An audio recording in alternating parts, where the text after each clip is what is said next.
is Jacqueline Bryan. I'm the Public Relations Officer at the National Emergency Management Agency, affectionately called NEMA.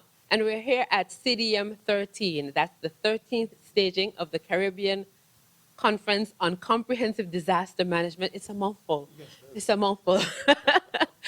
But we've been pulling experts and key players aside, people who are representing important organizations, playing a critical role in the entire disaster management and resilience effort. And we have been interviewing them as they agree to sit down and speak with us. And so far, we've been pretty grateful for the persons who have agreed to join us, like this gentleman right here, Mandela Christian. He is the program manager for Preparedness and Response with the Caribbean Disaster Emergency Management Agency, which is CDEMA. And CDEMA is the regional organization. It's like the umbrella organization for all the disaster management agencies in the region. They are the ones putting on this conference with the assistance of NEMA as the local lead agency. So thank you so much, Mandela, for joining me here today. And thank you very much for having me and for giving me this opportunity to speak on what we do at CDEMA. Thanks very much. What he does is really important. You're going to find out about that. He has been with CDEMA for about 15 years. Well, actually, no. I've been in disaster management for about 15 years. I started out at the National Disaster Office in Dominica, and then I moved across to CDEMA in 2015. And I took a short break during the pandemic and went back to Dominica. You know, the world was ending. That's what everybody thought. So it's like, okay, I think I need to be home, close to home. But then I came back to CDEMA in last year, 2023. And I've been there ever since in this position, current position. Well, tell us about this position right now. What is your job about? So right now, as you said, I'm the program manager for Preparedness and Response at CDEMA. And what that entails, I am responsible for the Preparedness and Response Department. So I ensure that the region that we maintain a heightened state of preparedness in the region for any eventuality. We live and operate in a multi-hazard environment. We are vulnerable to a number of hazards. So we have to ensure that we have mechanisms in place to detect these hazards when they do become active and they threaten any of our participating states. And at CDEMA, we have 20 participating states right now. So we work with the various states and, of course, with the various partners in the region, both regional organizations and international partners, to ensure that we have systems in place and we train persons, we have updated plans, and we have robust systems in place to ensure that the states are ready and the region is ready. And of course, we cannot stop hazards from impacting us. We cannot stop a hurricane from coming. So in the eventuality that any of the states become impacted, then we have to ensure we have capable systems and mechanisms and resources in place that we could deploy to those impacted states in their time of need to basically add surge or augment the national capacities, the national response efforts. And we do so at no cost to the impacted states, so it doesn't cost them anything. They don't have to pay us to do that.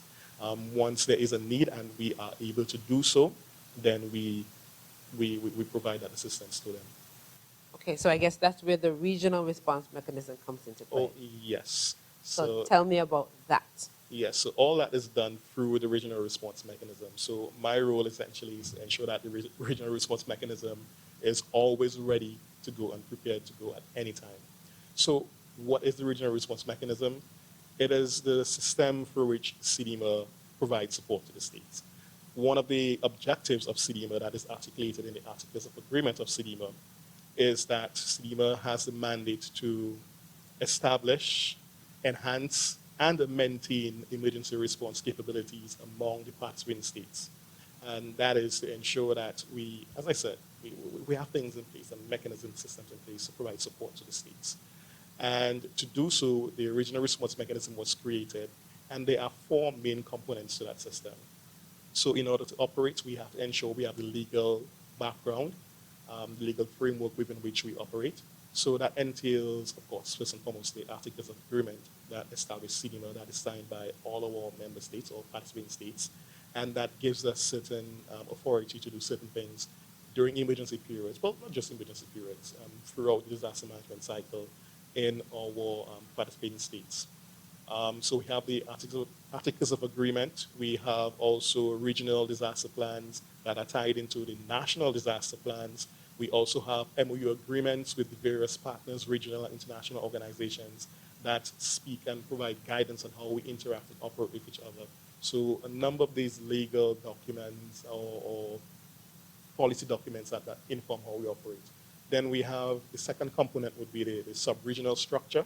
As I said, we are 20 member states, 20 participating states, and we cover a wide geographic area Yeah. from Bahamas, Turks and Caicos in the north to Guyana, Suriname in the south. We have Belize in the west and all the Caribbean islands in the Eastern Caribbean islands, well, the majority of the Eastern Caribbean islands. So we have a wide area to cover. And imagine having to mobilize all our support and do all that work out of Barbados. That can be a bit I can't taxing. imagine. It can be a logistical challenge. So what we have done, we have divided the region into 4 sub-regions. So we have the Northwestern sub-region that is led by Jamaica, and it covers the states that are geographically close to that region. We have the Eastern sub-region that is led by Antigua and Barbuda, which St. Kitts and Nevis is a part of. We have the Central sub-region that is led by Barbados, and the Southern sub-region that is led by Trinidad and Tobago. And the benefits of having those sub-regions is that we can mobilize resources out of that sub-region. These states are geographically close to each other. So it's easy to pool resources from there and quickly deploy them to the impacted state in that sub-region so that the impacted state or states can get a quick response. We are also able to stage our response support out of those hubs, the sub-regional hubs, because imagine, based on how we operate, we pool on resources from the non-impacted states and make it available to the impacted states. So rather than having all these bits and pieces coming from all over and getting into the impacted states at different points in time and just haphazard, you don't want to add any more stress to the impacted state. So we would deploy to the sub-regional focal point, would collate everything, form the teams, put all the packages, the resource packages together, and then deploy them as a team to the impacted state so they can start operations from one time. And then we also have sub-regional warehouses where we can position some relief items, non-food items. Then we have the third component would be the regional response teams. We have a number of teams that are trained at the regional level. And what they essentially do, they provide support in various emergency support functions, so like in damage assessment, with search and rescue, with emergency operations. And we deploy them to augment the efforts of the impacted states. Because the persons who may have to provide those functions in impacted states, they themselves may be impacted and not be able to really work and do what they need to do in an efficient manner. So if the country acknowledges that and they ask for some support, we deploy them, and they work with the disaster office, the National Disaster Authority. In St. Kitts' case, it is NEMA. And they work with them and provide that support up to the point where the country can say, okay, yeah, we are back on our feet, we can deal with it. And all of this has to be coordinated because it's a lot of moving parts.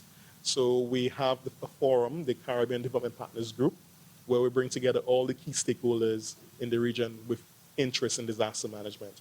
So all the national disaster coordinators, that is the heads of the disaster offices among the participating states, they are members. We also have the key regional institutions, the CARICOM and other regional institutions with interest in disaster management, and the international ones, especially those from the UN system. And we all meet in this forum and discuss what we are going to do. This is co-chaired by the CDEMA Executive Director and the UN Resident Coordinator for that impacted state. So that way now we have access to basically all the resources that is available for disaster management in the region. It is available to the impacted state through that grouping. And how we go about doing it, we liaise with the disaster authority in the impacted state. They let us know what their needs are. So we get an idea of a preliminary needs list from them. We present it to the grouping, the CDPG grouping, and then the partners now will go and start discussing, okay, well, yes, based on what is on the needs list, we can do this, we can do that, we can provide that. Some may be able to provide the support, but they may not have the means of getting it into country. We have arrangements with some logistical partners like the World Food Program, Tropical Shipping, who may decide, yes, they will ship the items in for free, and so forth. And we basically just mix and match and make the magic happen. And when all these decisions are taken, um, the actioning of those decisions now is done through what we call the Regional Coordination Center. Basically, it is a National Emergency Operations Center at the regional level. So we just make sure that all these arrangements are in place. We book the tickets, the flights, we get the boots on the ground, we call out the people, basically all the admin and logistics work that is needed. We do the facilitate the payments and so forth to get that support into country in the quickest time. So that, in a nutshell, is the regional response mechanism. It is various components, lots of partners, lots of moving parts, and we bring all of it together and provide. So we basically help the country in by coordinating all that external and international regional support on their behalf, and just provide them with what they ask for, what they need, rather than everybody going to them and bombarding them doing that. But you said in a nutshell, that's a really It's big a nut. big nut, yes. That is a lot. And I just wanted to use this opportunity to create a distinction between what it is you and your team are doing with what the RSS does. So the RSS would be primarily responsible for safety, security, maintaining law and order, and ensuring that the humanitarian efforts are well protected and remain orderly. Can you give us some specifics about what kind of skills and aid and assistance you would be providing on the ground, the teams that you would be responsible for deploying? Certainly, certainly. So I will start with the RSS. They are one of our key partners, our key strategic partners. We work very well together, not just because they are based in Barbados, but we work very well together. And they form part of the regional response mechanism. Oh, so they are a part of the They are regional part of the response. regional Okay. response mechanism. They are one of the key partners. We depend on them for logistics support because they have the air wing, the RSS air wing, so they have some aircraft that we have used in the past to do the initial situation overview. So they would fly over, take those photos, and see, okay, which areas were most severely impacted, and help us prioritize which areas in the country we need to focus our attention on. They are also responsible for coordinating the military, or the discipline forces, I should say, on our behalf. Meaning they have access to the militaries in the region, the police, and even the fire services in the region. And as you know, during disaster periods, we depend a lot on the discipline forces, military, police, and fire. So if we need to pool them together or form a team of discipline forces, or even for security purposes, let's say based on the nature of the impact, the impact state requires some additional security support, they can pool together a team of police officers or even military persons. So the RSS is responsible for that aspect For of that the regional aspect. response mechanism. Yes. Okay. But we also have, as American mentioned, other deployment teams. Right now we have, well, not right now, because we are in the process of enhancing our system. Actually, that is part of our strategic plan for 2022 to 2027. Strategic objective number 2 speaks to building the next level regional response mechanism. And that is really learning from recent past events, where we have seen some dynamic or changes in how things have been, disasters have been, or hazards have been impacted in the region. So for example, in post-2017, we saw a rapid intensification of the storms, Maria, Irma, and just very intense storms. And we had multi-island impacts. We also now having, again, during Dorian, Bahamas with Dorian, where Dorian sat over Bahamas for, it was almost 2 days, and slowed down. And we've seen a vast change in how these storms are, or not just storms, but these hazards are manifesting and presenting themselves. So it cannot be business as usual. So we had standard teams before. We had the CARICOM Disaster Relief Unit, which is a team of discipline forces, and their role was is to go into the country and provide support with humanitarian relief and emergency logistics. Okay. That is the key function. So all the relief, the stuff coming into country, that could create a big hazard in its own right on the ports, clog up the ports. So they go in, they utilize various software like the CDM logistics system to track the items coming in to the country. When it gets to the port, so they help with uploading of the containers, with temporary storage in temporary warehouses, and then even breaking it down into smaller packages, and then they hand it over to the country, the relief distribution, I guess, subcommittees of NEMA, NADMAs, and they would do the distributions. They also provide support with restoration of critical lifeline facilities, meaning like if let's say a hospital or shelter is partially damaged during the event, they don't repair, but if they need to like put on a tarpaulin on the roof to ensure that the residents are not wetting, they can do some basic repairs like that. Yeah. So that is this team. Then we also have the CARICOM operational support team, the COST, and these are teams of basically disaster managers, so primarily persons from the various disaster offices in the region who have experience with disaster management in their respective states. They would have dealt with some form of hazard, and they have worked in their respective national emergency operation centers. So we pool them together, form a team of those persons, and they are deployed to provide surge support to the National Emergency Operations Center of the country that is impacted. Because, you know, during those times, it can be pretty chaotic, and you need all support you can get. So that's another team. We also have the CARICOM Disaster Assessment and Coordination Team.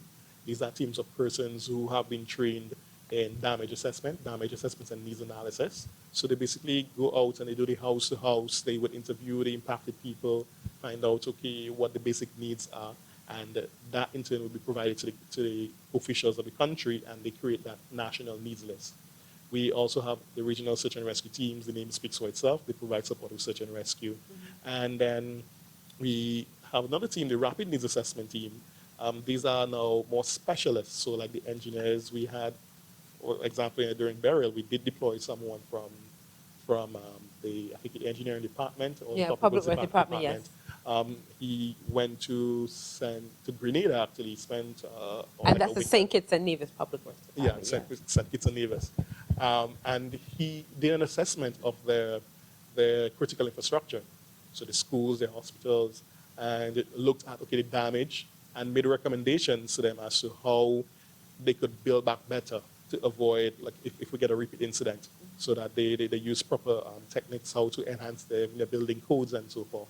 So we did pull on support from St. Kitts and Nevis to do that. So basically that team is comprised of persons like that, specialists, in different fields, different sectors, so from the agricultural sector, from the tourism sector, from the health sector, and all the other sectors. And the countries, they identify which sectors they would like assessments done. We pool on persons like that, and then they go in, they do conduct these assessments as to what the damage was, and they provide recommendations, immediate, medium, and long-term recommendations on how we could go about resolving these challenges. And that is done within basically 72 hours. It's really a rapid assessment. So that's it, the final team. Well, the final team, I should say, that we have, standard team, is we call the specialized technical team. And it's not really a standard team, because what it is just a specialized team that CDEMA can put together based on the needs, emerging needs. So if it's like a hazmat incident, like what happened during the Tobago oil spills earlier this year, we don't have a standing hazmat team, but if it's a need of the country, then we could go not just regionally, but internationally, and pool on specialists from across the world and deploy them to the impacted state. So these are the standard teams that we have. But we recognize, though, that, again, just looking at what has been happening over the years and the emerging needs, we recognize that there's some additional support that we need. So, for example, so we have developed a few new teams. A key one would be the mental health and psychosocial support team. That is something, I think, that has gone under the radar for a while, because it's not, the impact is not physical, you don't see it. Yeah. But it is very relevant, because persons who experience trauma during these disaster times, even if by just working in a disaster office in the emergency operations center, and seeing all year, and okay, persons lost their lives, or just hearing all the sad stories, it can take a toll on you. And then when you go back home, then you're sad. It's impacting how you interact with your family. We don't want that. So we now working with partners. So we're working with the UE Disaster Risk Reduction Center, with the Caribbean Alliance of National Psychological Associations. Sorry, we're speaking in acronyms, so that's CANPA. And they and other partners like the Red Cross, International Federation of Red Cross, other partners who specialize in psychosocial support. And we have brought them together. We have pulled together those specialists, and now we can deploy them to the impacted states, and they can provide that psychosocial support to the impacted persons as well as the persons who are being deployed or working in the behind the scenes, the police, the fire, and so forth.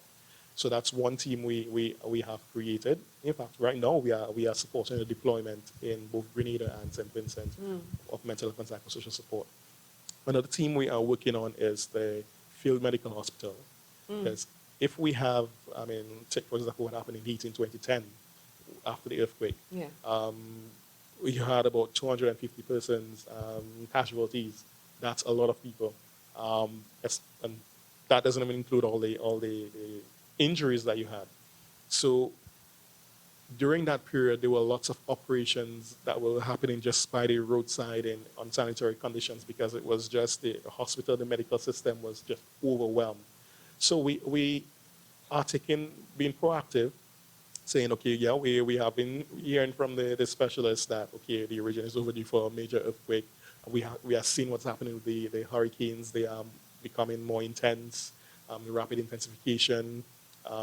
We are seeing these things happening, so we don't want a mass casualty event to happen and then we cannot provide the medical support.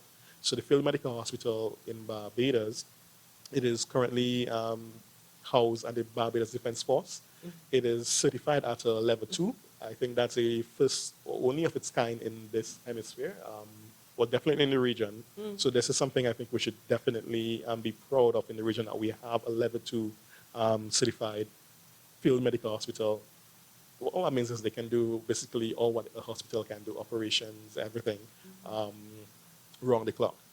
And we are now just working out the logistics of getting them deployed from Barbados to an impacted state. So that is something we're working on. Recognizing to another team we created was the communications teams, the CARICOM Emergency Telecommunications Team. And the name sort of speaks for itself. And that basically came off recently when we recognized post a disaster, communication goes down. And communication is critical because you want to be able to communicate with your people on the field, your medical professionals, the police, fire. And if you cannot communicate, then that is a big challenge. So this team, they are equipped with various new technologies, because we include advancements in technologies like the BGANs, or well, right now the Starlink systems that provides satellite internet services, and other satellite communications, the radios, VHF radios, and so forth. And they go out and they distribute those, or they establish hubs at key points so that the responders can communicate among themselves. And another team we have would be, I would say, the drones team, drone pilots, again, utilizing the advancements in technologies. We may not be able to, after disaster, you may not be able to access certain areas because of the extent of the damage. So we said, okay, well, there are drones. You could send up a drone. The drone can conduct those assessments, for your aerial assessments. And there's a lot you can do with drones. They have so much capabilities, infrared capabilities, and all that stuff. So we have been training persons how to not only fly the drones, but how to interpret the data to understand, okay, the extent of the damage and so forth, and help us basically collect that information in quick time. So these are some of the new teams we have established and we are rolling out. We're just finalizing the protocols for them now, and of course the finance to get them deployed, because all of these things cost money to train and deploy and maintain. So if someone looked at this interview and they said, I think I would want to assist, how can they do so? How can they get involved? So that's a very good question. So all these teams depend on the goodwill of the citizens of the Caribbean. They are all volunteer-based. They are all volunteer-based. So I would say first and foremost, you start by volunteering for national disaster management organizations. And what we do, so the NEMOs, the NEMAs of the various countries. And what we do, we reach out to them annually and ask them to nominate persons to serve on these teams. But they can only nominate persons if they have a pool of persons at the Yeah. national level. So if anybody who's interested in deploying on any of those teams, well, I shouldn't say any of those teams, because there's a few that are specialized, like the CDRU, the discipline forces. They come Yes. from the military, police, fire, so you would have to be military, police, fire to serve on that. The search and rescue, because of the nature of it, we do a specialized training for those teams. But you could still get on those teams if you have that experience and you go through, again, as I said, your National Disaster Office, and they nominate you to do the sub-regional or regional trainings that we do, and then you can get on the teams. The other teams, like the cost, that does the operational support, Yeah. the damage assessment teams. Once you have the qualifications, like I said, you just register with your disaster office, you express your interest. When we do make the call, they endorse you, they send us your contact information, and then you are briefed. We try our best to do in-person training, but then, of course, if finances does not permit, we would facilitate online training or orientation. So we brief persons on what is expected and the protocols. And yeah, we maintain a roster, a database of those persons. And once there is need for deployment, then you are called upon to deploy. Wow. That's incredible work. Yeah, thanks. And that's a lot of teams, but it shows that you are trying to consider as many of the needs of the people at the time and how CDEMA can assist in meeting those needs by pulling resources from in the region. I don't envy your job at all. So coming out of this conference then, what are we've had some very important discussions, and which concluded a discussion about the regional response mechanism. So what are some of your insights that you're going to take away from this conference, and what are some of the things that you think will help to drive your work moving forward? Okay, nice question. I will say that in recent times, we have seen, especially because of the multi-island, multi-state impact, um, we see that there's a need to increase our numbers in terms of trained technical personnel who we could call on to deploy. We also need to expand our reach into the various sectors. So disasters don't only impact police, fire, and people. The tourism, education, agriculture sectors, all of the sectors are impacted in some way. And we want to be able to integrate, build resilience in those respective sectors. So during this conference, we have brought a number of the sector leads, both international and regional sector leads, to have those discussions. And they have been quite fruitful, I should say.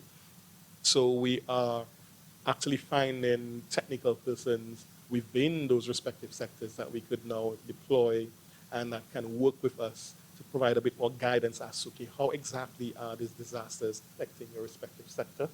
And then how can we tailor now the regional response mechanism, the support that we provide, to provide the support that you need in your sector to help you recover quicker.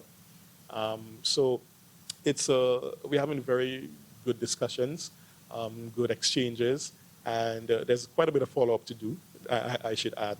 And you may even see the emergence of some sector-specific teams.